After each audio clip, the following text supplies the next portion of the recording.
cada vez máis estamos esperando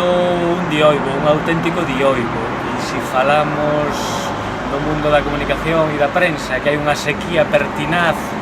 que nos fixo abandonar moitas veces o placer da lectura matinal,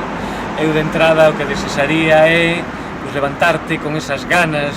de abrir o ordenador ou a pantalla do teu teléfono, aquela que prefiras, con esas ganas de leer, de volver a recuperar o placer da lectura, pero non dunha lectura pausada, sino dunha lectura que te faga tirar o café por riba do mantel, que te faga comer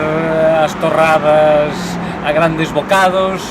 o que despois de acabar o almorzo pois continúes e que dé a tema para seguir falando. Pero sobre todo eso, a min o que me gustaría agora, e sobre todo se en galego, pois recuperar un pouco ese